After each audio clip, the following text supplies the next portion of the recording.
Hello, good afternoon and welcome to today's briefing. I'm pleased to be joined by Professor Steve Powers, the National Medical Director at NHS England. First of all, I would like to update you on the latest data in respect of the coronavirus response. So first of all, 2,962,227 tests for coronavirus have now been carried out in the United Kingdom, and that includes 177,216 tests which were carried out yesterday. 248,293 people have tested positive. That's an increase of 2,472 cases since yesterday. 9,953 people are currently in hospital with coronavirus. That is down 13% from 11,443 this time last week. And sadly, of those who have tested positive for coronavirus across all settings, 35,704 have now sadly died. That is an increase of 363 fatalities since yesterday. And of course, my thoughts are with every one of the families of those people who've been affected by this. And before we begin questions from the public and from the media, I just want to remind people of the details of the next phase of our fight against coronavirus. So slide one, please. So as you'll see from slide one, first, in order to monitor our progress, we're establishing a new COVID alert level system with 5 levels, each relating to the level of threat posed by the virus. The alert system will be based primarily on the R value and the number of coronavirus cases. And in turn, that alert level will determine the level of social distancing measures in place. The lower the level, the fewer the measures. The higher the level, the stricter the measures. And throughout the period of lockdown, which started on March the 23rd, we've been at level 4. But thanks to the hard work and sacrifices of the British people in this lockdown, we've helped to bring the R level down, and we're now in a position to begin moving to level 3 in careful steps. May we have slide 2, please? So as you'll see from this slide, we have set out the first of 3 steps we will take to carefully modify the measures, gradually ease the lockdown and begin to allow people to return to their normal way of life, but crucially avoiding what would be a disastrous second peak which overwhelms the NHS. And after each step, we will closely monitor the impact of that step on R and the number of infections and all the available data, and we will only take the next step when we are satisfied that it is safe to do so. So step 1, as the Prime Minister announced this week, those who cannot work from home should now speak to their employer about going back to work. You can spend time outdoors and exercise as often as you like, and you can meet one person outside your household in an outdoor public place, provided that you stay 2 meters apart. Slide 3, please. So as you'll see from slide 3, having the first step in carefully adjusting some of the measures and our advice on what people can do, we've also updated what we are asking people to do, which is to stay alert, control the virus, and save lives. Yes, staying alert for the vast majority of people still means staying at home as much as possible. But there are a range of other actions that we're advising people to take. So people should stay alert by working from home if you can, limiting contact with other people, keeping distance if you go out 2 meters apart where possible, and washing your hands regularly, wearing face covering when you're in enclosed spaces where it's difficult to be socially distant, so for example in some shops and on public transport. And if you or anyone in your household has symptoms, you all need to self-isolate. Because if everyone stays alert and follows the rules, we can control coronavirus by keeping the R down and reducing the number of infections. This is how we can continue to save lives and livelihoods as we begin as a nation to recover from coronavirus. Now, over the past months, we've all naturally been focused on the huge life or death health implications of this pandemic. But I'd now like to provide an update on some of the crucial work taking place behind the scenes to support and protect the things that give our lives added meaning, such as sport, art, tourism, and our charities, music and theatres. And when we look back on the coronavirus, one of the things we'll remember is the incredible contribution made by so many people. And as a way of showing our national gratitude to these everyday COVID heroes, we're announcing today that we're delaying Her Majesty the Queen's birthday honours list until the autumn so that they can be recognised and celebrated. And as the Prime Minister said today, I'm delighted that Her Majesty the Queen has approved a knighthood for Captain Tom Moore in recognition of his outstanding achievement in raising nearly £33 million for NHS charities. And Captain Tom set a marker of generosity, and the public have matched it. Incredibly, it now looks as if British people and businesses have now contributed over £800 million, and that's just through national fundraising campaigns alone. And a great deal more has obviously been raised at local levels. And as the British people have generously given their time and their money, the government has sought to back them every step of the way. So we promised to match every penny raised by the BBC's Big Night In campaign, and after a fantastic public response, I'm delighted to announce today that over £70 million is now being distributed by Comic Relief, Children in Need and the National Emergencies Trust to charities on the front line. Now this comes on top of the hundreds of millions of pounds we've already announced for charities doing vital work to support those suffering from poor mental health, to help the victims of domestic abuse, and to make sure hospices can continue to care for families in these most difficult of circumstances. And today, I'm pleased to confirm that the government's dedicated support scheme for small and medium-sized charities, the Coronavirus Community Support Fund, will open for applications this week. Initially, there will be a £200 million tranche of government funding, and this will be administered by the National Lottery Community Fund. And this will focus on those charities we may not know nationally, but who are a lifeline to communities at a local level. And on top of that, I can also announce today that we're releasing £150 million from dormant accounts to help social enterprises get affordable credit to people who are financially vulnerable and to support charities tackling youth unemployment. So our charities, both large and small, have really been at the forefront of this national effort to defeat the coronavirus. And together, all of this amounts to a multi-billion-pound boost for Britain's charities. And I know that people are also eager for news of the return of live sports and the arts. And I know that the last few months have felt rather odd without them, and our calendars have been strangely bare. Finding creative, crowd-free ways to navigate coronavirus is the biggest challenge for our recreation and leisure sectors right now. So this week, I'm setting up a renewal task force which will help them bounce back. It'll be made up of the brightest and the best from creative, tech and sporting worlds. These are experts in their field, and they'll be advising me on how they find new and different ways to get industries back up and running. And just to give a few examples, it includes Alex Scott, a former Lioness and Olympian, and now an award-winning broadcaster, and she will help us think through how we can get sport back safely in a way that works for both clubs, players and supporters alike. Similarly, Lord Grade, former chairman of both the BBC and ITV, will provide an insight as to how we get our creative media industries back up and flourishing again. And Tamara Rojo, the English National Ballet's artistic director, will give us ideas for how we start to get our art scene back up and running. And Martha Lane Fox, well known as founder of lastminute.com, will advise on how tech can power all of this recovery across all these sectors, but particularly in tourism, as part of the much wider role it will play in driving our economy forward as it has done already. Meanwhile, bit by bit, we are developing guidance that's helping some of the lighter bits of our economy return to this new normal. So we have supported the safe return of TV production, meaning our broadcasters are able to keep some of our favourite shows back on the TV screens, whether that's Corrie or EastEnders. We've helped to reopen the country's tennis and basketball courts and guided athletes back into training safely. And that, in turn, will pave the way for the return of live sports behind closed doors in the near future. Normal life, as we have known it, is still clearly a long way off, and the path to get there is a narrow one.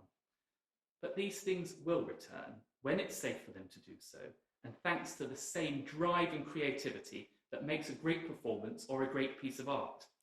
And I really think that when they do, and when we've overcome this crisis together, we'll appreciate them that much more. And with that, I'll hand over to Professor Steve. Thank you very much, Secretary of State, and good afternoon. If I could go through the data slides for today, with which I'm sure you have become familiar. So the first slide shows information on social distancing and how the British public have responded to the requests that we all socially distance in order to reduce the rate at which the virus, the coronavirus, is transmitted through our communities. And as I've said before, it's only by doing that that we will keep this under control, that we will reduce the number of deaths that we have unfortunately seen and the number of admissions to the NHS and the pressure on the NHS.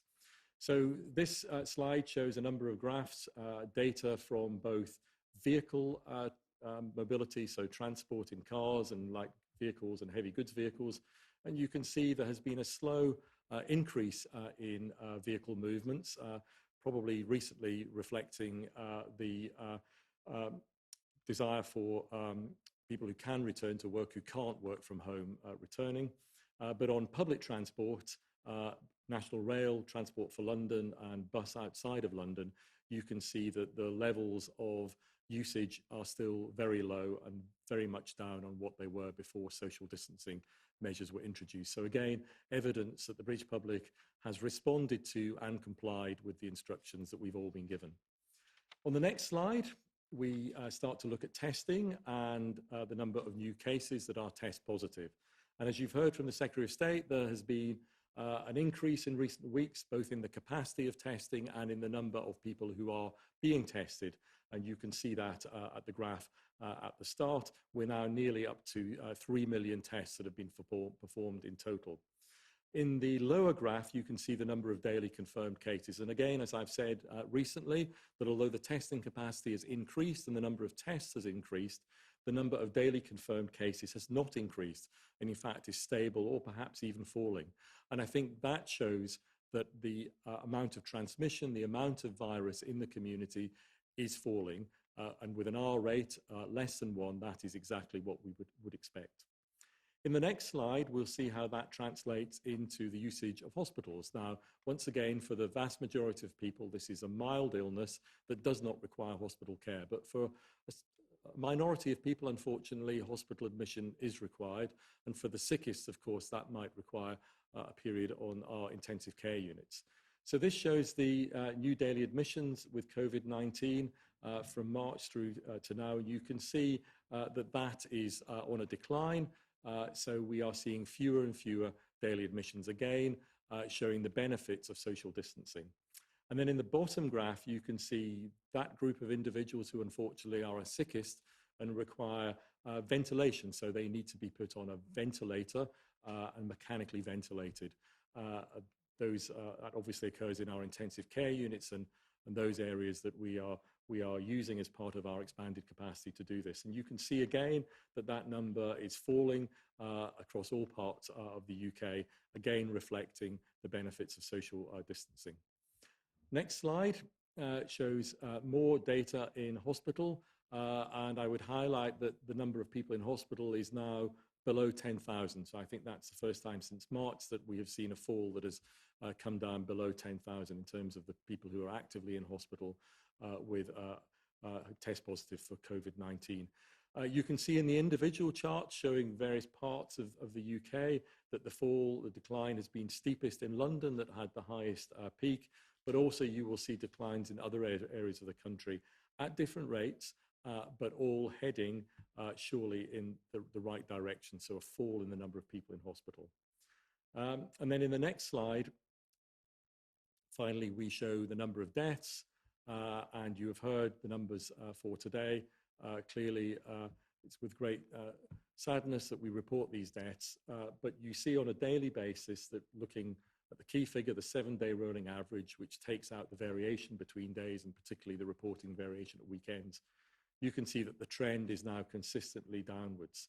And that will continue to fall as long as we all comply with the instructions that we've been given around social distancing. So this is not the time to, as I said before, to become complacent about this. Yes, if you can't work at home, then talk to your employer about getting to work. But we need to remain vigilant, we need to stay alert, and we need to make sure that we keep that important R0, that R number below 1, so that the rate of transmission is continually declining in the population. Thank you. Thank you, and thank you very much for that very clear presentation. We now turn to questions. First of all, we're going to go to Thomas from the Northwest, and he's joining us by video. Good afternoon. Please, can you give an update on what the UK is doing to help the poorer nations through this pandemic? Thank you. Well, thank you very much for that question, Thomas, and it's a really important question. The first thing that we've done to help poorer nations is we're standing by our commitment to the poorest nations by devoting 0.7% of our entire national income to going to aid. And that, despite all the challenges we have faced during the coronavirus and all the pressures on public spending, we are maintaining that commitment. And I know there's a lot of concern about whether poorer nations are going to be able to access vaccines. That's why through the Gavi programme, we will also ensure that we get those vaccines at an affordable level, working with our aid budget to those poorest nations. Fulfilling, I think, what we've always done as a nation. We've always stood by the poorest nations in time of need, and I think that's part of the moral responsibility we show as a nation. I think now we have question number 2, and that is from Heather in Devon. So just to read that out, Heather asks, I, like many others, have had medical reviews delayed as nurses who conducted them were redeployed to the front line and are currently still working in hospitals. How long will it be before those NHS staff can go back to their normal jobs? Well, first of all, I'd like to pay tribute, Heather, to all of the nurses and other frontline staff in the NHS who've done so much during this crisis to help us tackle it.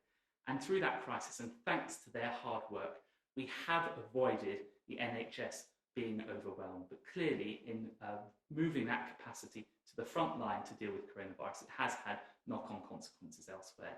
As we now move out of the peak, and we're working, of course, to ensure that we don't have a second peak where the NHS is overwhelmed, there is more capacity again, so we can start delivering more capacity to deal with these sort of challenges. But Professor Simbals, yes, so thank you, Heather, and I too would like to pay tribute to all my colleagues in the NHS who've worked so magnificently over the last few months to deal with the surge in patients that we've seen with COVID-19. And it is the case that some of those staff have had to be redeployed. They've had to work in different areas, and sometimes they've had to work with a set of skills that they have, but they haven't had to use in recent years. And I think it's been truly inspiring the way people have stood up and taken that task and delivered for the public in this country. As I've said many times before, in the NHS, we have kept our emergency services going throughout this. And so if you have symptoms that you're worried about, maybe symptoms of you're worried about a heart attack or a stroke, if you've got a child with severe asthma, then don't be afraid to use the NHS as you've always used it. It is still there for you. Yes, we are managing and have been managing an increased number of people with COVID-19, but the NHS is there for emergency conditions, and it's really important you don't delay getting in touch with us through 111, through calling your GP, or in extreme circumstances, dialing 999. We've also kept services such as cancer going throughout this. There has been some disruption, and some patients I know have been advised by their clinicians not to have treatment immediately because, for instance, if their immune system is being treated as part of their cancer treatment is being depressed, then there may be a reason not to do that at a time when virus is circulating. But now that we've come over the peak, we are in a position, as the Secretary of State says, to start to build up those NHS services where we've had to redeploy staff and perhaps that we have had to delay. So you will see over the next weeks and months a standing up of all those NHS services so that the routine reviews can start to be done again. But I'm sure everybody understands that at a time of public emergency where we saw that surge in the virus over April, it was the right thing to do to make sure that our staff were focused on the response to that. But now we can start to get back towards normal, although a new normal, because we will have to do that in the context of still having some underlying COVID-19 in the community. Thank you. Now I think we come to the next question, and that's from Nick Watt for the BBC. Nick, are you there? Thank you. I have a question for you, Secretary of State, and a question for Professor Powis. So, Oliver Dowden, in his televised address earlier this month, the Prime Minister talked about the awful epidemic in care homes. And this morning, your Cabinet colleague, Robert Buckland, acknowledged that care homes were given less priority for testing than the NHS at the start of this crisis. And then he said, sadly, there were far too many cases of infection and deaths in care homes. And yet at Prime Minister's questions today, Boris Johnson appeared to brush aside concerns and questions about the level of testing in the early stages of this public emergency. So what is it? Gloss over possible mistakes in the past, or face up to the fact, as Robert Buckland said, that maybe things could have been done differently? And for Professor Powis, can I ask you, your scientific colleague, Dame Angela McLean, said yesterday in answer to a question about whether schools can open on the 1st of June, she said that you need to have a highly effective track, trace and isolation system in place. Today, the Prime Minister said that there will be a test, track and trace system. It will be in place, he said, by the 1st of June. Now, given that there has been sort of moving about on the dates about when this might happen from ministers, are you confident, Professor Powis, that the McLean conditions will be met, given that there are concerns over the app, and whilst there will be 25,000 trackers who will be able to track 10,000 cases a day, and yes, that is 4 times the number of confirmed cases, that is probably well below the number of actual cases in the UK. Well, thank you for that question, Nick. Perhaps if I deal with the first one about glossing over and then hand over to you, Stephen Powis. It is categorically not the case that we have glossed over this, and I think the Prime Minister has been very clear about the challenges that we face in care homes. And of course, every death in a care home is one too many. But that is precisely why we've introduced this care home action plan. That means there's more money going into care homes. For example, an extra £600 million was announced very recently. That's why we're ramping up the testing in care homes. That's why we're ramping up the protective equipment for care homes. Why, for example, we've introduced a dedicated hotline so that they can get that protective equipment into care homes. And actually, as a result of those measures, whilst the numbers remain too high, the indicators suggest that we are moving in the right direction, but that is reducing number of deaths or reducing number of new infections. Stephen Powis. Yes, so maybe going back to the first principle about the overall strategy, what's important is to keep the R number below 1, as I said a little bit earlier, because it's only by keeping the R below 1 that the rate of transmission falls in the community. In other words, the amount that is being passed on from person to person is less than 1 on average, and therefore the infection rate is going down. And you achieve that in a variety of ways, and track and trace is one component of the measures that will need to be kept in place, at least in the foreseeable future, to ensure that R is below 1. So the first point I'd make is as Angela said yesterday, track and trace and an effective track and trace strategy in place is a very important component of keeping the infection under control, but it's not the only thing. It needs to be seen combined with other social distancing measures. That over time, as the strategy towards a virus in the community evolves, may be relaxed. But track and trace is not the only thing that needs to be in place. And I think, as the government has said, clearly timing is an issue for government. We can advise, but it's a question for government. I know the government would want to see, and I think they've said that they need to have the context that there will not be a rise of R above 1 in order to move in the subsequent steps of any release of lockdown measures. So track and trace, yes, very important, but it's just one of the measures that we will need to keep in place going forward to ensure that transmission rates stay below 1. Nick, would you like to ask any follow-ups? Yes, could I just come back to you, Oliver Dowden? You're saying that you're not glossing over anything, but there was a very different tone from Robert Buckland today when he was saying maybe things could have been done differently. And it's well known that mistakes, honest mistakes, may well have been made, particularly in the beginning phase of this public emergency. And wouldn't it do this government some good? wouldn't it do the government scientists some good if you followed the example of Emmanuel Macron and admitted, were open about those? There's going to be a public inquiry. You're going to be called up before that public inquiry. So why not begin that conversation now?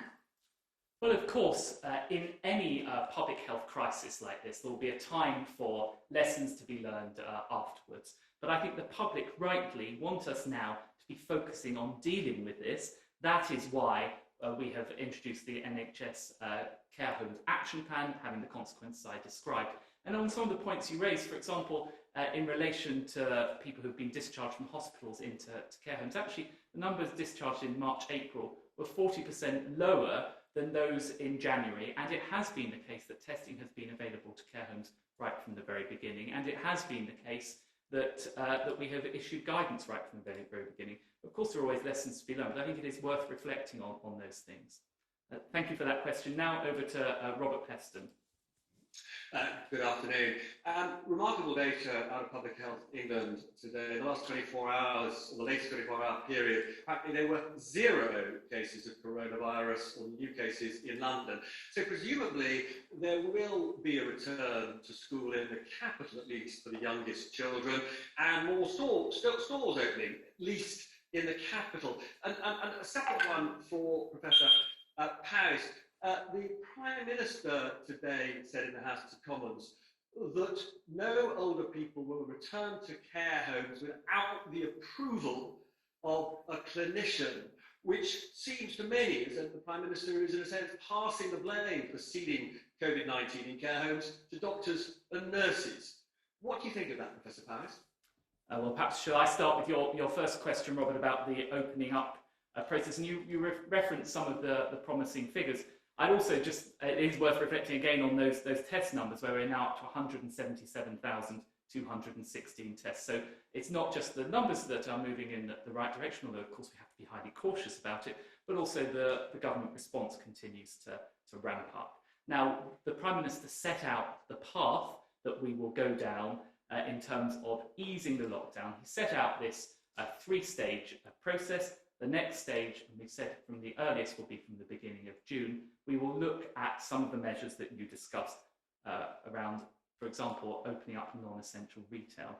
In respect to the question about schools, I really think we should try and open schools if we possibly can. And a lot of work, I know my friend, the Education Secretary, has put a lot of work in, as indeed has the Health Secretary, about thinking about how we can do that safely, whether that is staggering entry times, whether it is keeping children together in groups of 15. And the reason for doing all of that is because I think there's very strong evidence that particularly for the most disadvantaged children in those early years, it's not cost-free for them not going to school. There is the cost, so if we can get them back in the way that we safely can do so, we should do so, but it will only be guided by the evidence. That is moving in the right direction at the moment, but we'll be very cautious about that. Stephen, is there anything you want to say? Thank you, Robert. So I was a frontline doctor for many, many years, and I wouldn't discharge a patient from a hospital into whatever setting, home or care home, unless I was absolutely confident that their medical treatment was complete and they no longer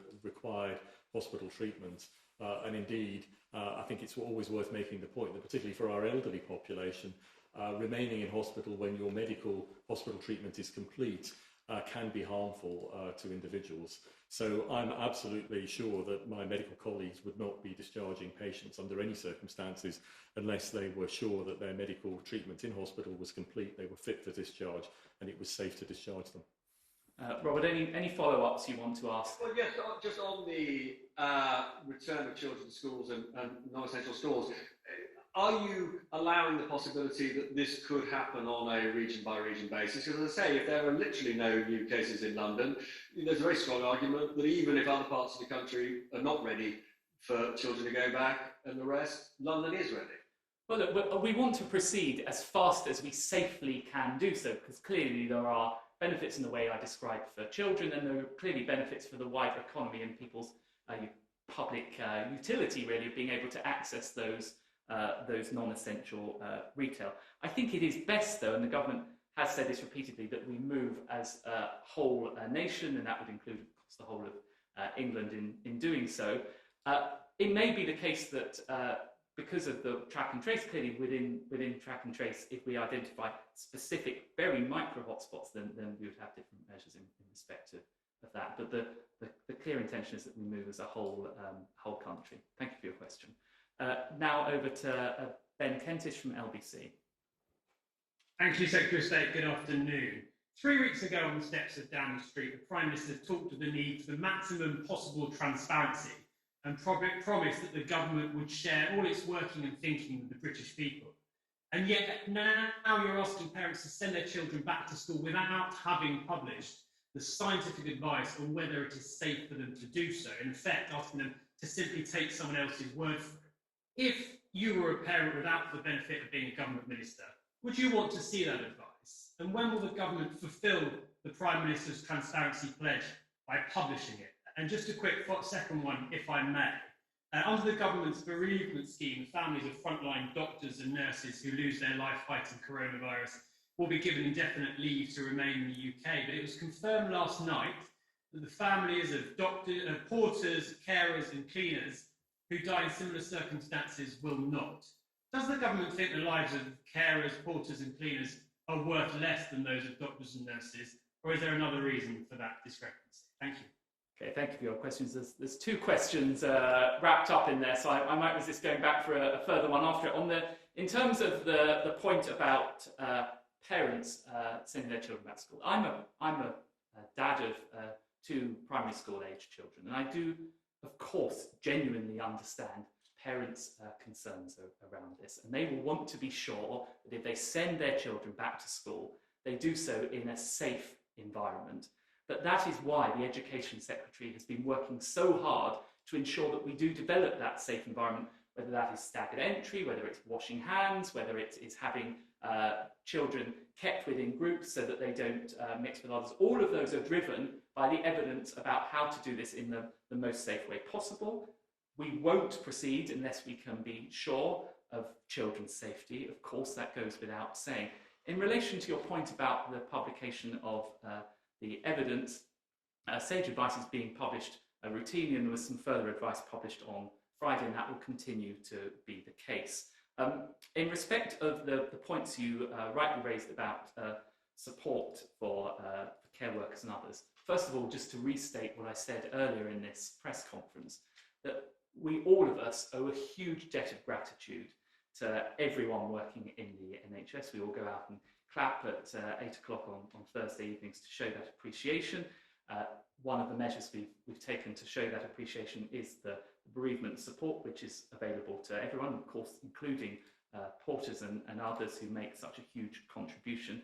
In respect to your point about the indefinite leave to remain, we do keep that policy under review, and we will look further into that case. Now I think we'll go over to Jason Rose. Yes, go on quickly. Thank you. Just, I wondered if Professor Powis had a view on whether the bereavement scheme should be extended to all NHS workers. And just on the schools point, Secretary of State, just want to follow up on Nick's point really. Will the contact tracing system be in place together with the app by the start of June, as Angela McLean suggested yesterday was necessary? Thank you. Okay, so I'll try and remember those further points. So in respect of the contact tracing, that the Prime Minister announced fantastic progress at lunchtime today. We've now recruited 25,000 contact tracers. That will enable us to undertake 10,000 traces. Now, given that we are currently at the stage where there's 2,400 cases, that is huge progress, and that will be by the beginning of June. So that is really important progress. In respect of the indefinite leave to remain, I know that we owe hospitals and others that huge debt of gratitude, and that's why I said what I said about keeping the policy under review. But is there anything else? Well, I think that's a matter for government in terms of keeping the policy under review. But all I can say is, again, as a doctor who's worked on the front line for many years, how much I value the entire multidisciplinary team. So everybody from porter to manager to administrator to nurse, who absolutely work together as a team in managing this sort of crisis, but also in the day-to-day care that the NHS provides. So it's often the doctors and nurses who are at the front, and get the praise, but believe me, there are a huge number of people working behind the scenes. I was at the Royal Free when we managed Ebola, and I will always remember the photograph in the Evening Standard that showed the huge team of people, the engineers who kept the plant open being some of the ones I remember the most, who kept the show on the road and allowed those patients to be treated successfully. And that is the case now. There are many, many heroes within the NHS, not just doctors and nurses. Thank you. Now we go on to Jason Groves from the Daily Mail. Thanks. Mr. Dowden, TV, the TV's been a lifeline for lots of older people through this lockdown. I wonder if you're happy to see the over 75s lose their free TV licence in August, and whether you might intervene or whether that's a job for the BBC. And Professor Powis, I wonder if I could ask you about the 2-metre rule. We heard from Robert Dingwall, who's a government advisor earlier, that the actual scientific evidence for keeping us 2 metres apart rather than 1 is very fragile. I mean, has he got a point? You're on stage, given the importance of that to sectors like education and hospitality. Could you look at it again? Well, shall I deal with the BBC and TV licence first? We were clear, and we've been clear all along, that we didn't want the BBC to take away the free TV licence from the over 75s.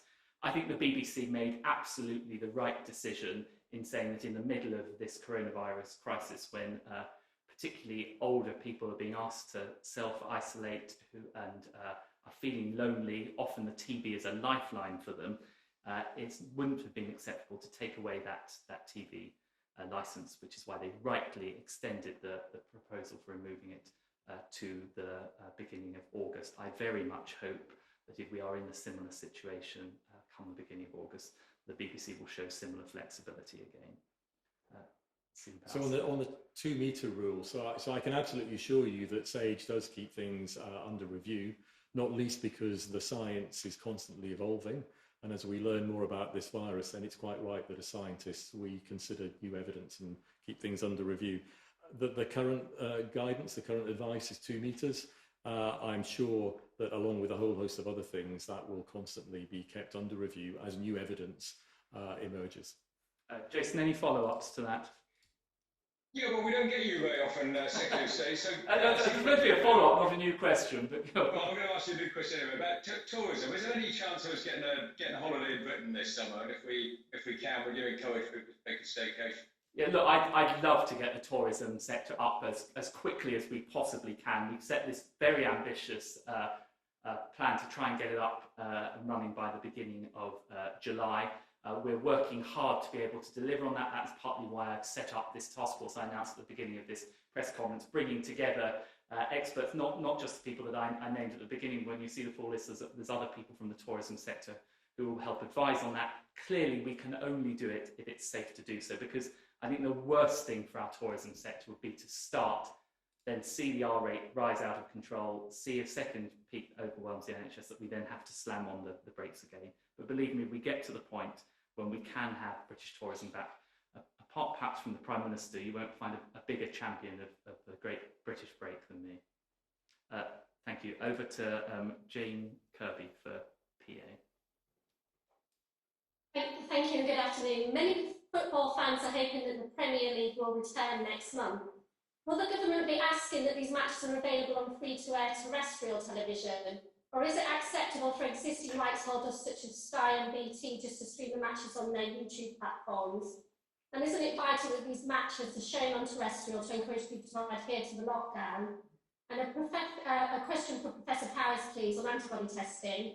Antibody tests are becoming much more widely available on commercial websites. Should people be buying these tests to use at home? Or is the intention that they will get one via the NHS for free at some point? And if so, when might that be? Well, shall I take the Premier League first? So, as I said several times before, I'm really keen that if we can get the Premier League back behind closed doors, we should do that. The process for doing this is really threefold. So first of all, we've already issued the guidance for carrying out training behind closed doors. That's non-contact training. Those guidelines have already been published earlier this week. I hope, subject to the sign-off by Public Health England and others, we will then later this week, very shortly, get the guidance about how we can have training in a contact environment. This is for elite sports, so they can start to build up. The final stage would then be the guidelines as to whether they can resume behind closed doors. In doing that, we've been guided by the health advice, and I can update you again today for the 4th time there were meetings between elite sports and Public Health England to find out how we can do it safely. If we can do it safely, I'd like us to be able to get it up and running towards mid-June, if that's possible. In respect of broadcasting rights, we have to respect the existing rights that broadcasters have, but I do think we've actually got some flexibility, because if you look at on Saturday afternoons, it has been the case that Premier League matches can't be broadcast on broadcasters. The idea was that they would be able to people would be able to watch them in the stadium, so they didn't want to compete. Clearly that won't be possible if we compete behind closed doors. I think that creates an opportunity for us to be able to get some sport, some Premier League free to air. Those discussions are ongoing. I'm having productive discussions. A couple of weeks ago, now I had the latest one with Premier League, the EFL, and with the FA. I hope we can sort this out, and I also hope then we can get some more money going into the sport of football. I think we can find ourselves in a win-win situation. And thank you for the question on antibody testing. So Public Health England have been evaluating the new antibody tests, the commercial tests that are becoming available, and I would have most confidence in that evaluation process because I think that gives it the stamp that we need in order to roll these tests out throughout the NHS. So as those tests are evaluated and they become available, they will be rolled out through health and social care settings. Initially, their use will be in those settings and also for surveillance within the community, so that we get some information on how many people in the population may have been infected by the virus. So that is where we will start from. I would caution against using using any tests that might be made available without knowing quite how good those tests are. So Public Health England, as I say, is evaluating them for the NHS. I would caution people against being tempted to have those tests. I think one other point to make about the antibody test. The antibody test shows you that you have had the virus. Once you have the virus, the body's immune system develops antibodies against it, and it's those antibodies that are detected typically a number of weeks after you've had the virus. So it tells you you've had it. What we don't absolutely know at the moment is whether having antibodies and having the antibodies that are tested in those tests means that you won't get the virus again. We will only know that over time through the science of understanding the type of antibody that's being produced, but also by following people over time to see that when you develop an antibody and you test positive for an antibody, whether you get the virus again. So what I wouldn't want people to think is just because you test positive for the antibody, that it necessarily means that you can do something different in terms of social distancing or the way you behave. Because until we are absolutely sure about the relationship between the positive antibody test and immunity, I think we as scientists would say we need to tread cautiously going further forward. That information will become available over time, but it will take some time to get there. Thank you, Jane. Do you have any follow-up? Yeah, if I could just ask Professor Paris, does he mean by that we can hope that everybody in the country will get access to an antibody test by the NHS for free? And are there any discussions going on at the moment for a timeline for that? Would it be, end of this year, next year, or so on? So what I would say is exactly what I said, is that we're at an early phase of these tests, and where we will use them first is in health and probably social care settings for patients, obviously, but also for staff in those settings where it is most important that we understand about the infection. Thank you, Jane. And finally, to Mike Brown from Teesside Gazette. Thank you. Good afternoon. Our Middlesbrough has currently the 4th highest infection rates for coronavirus in the country by population.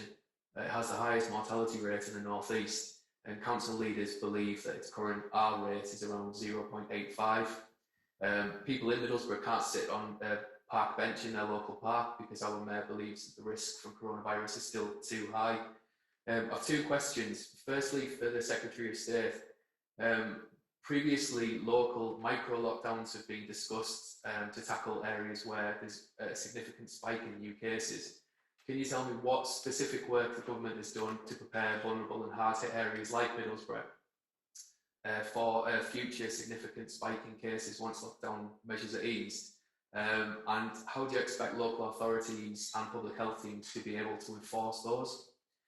Secondly, for Professor Powers, one council on Teesside has already said it will not reopen schools on June the 1st due to our higher than average rate of infection in the northeast.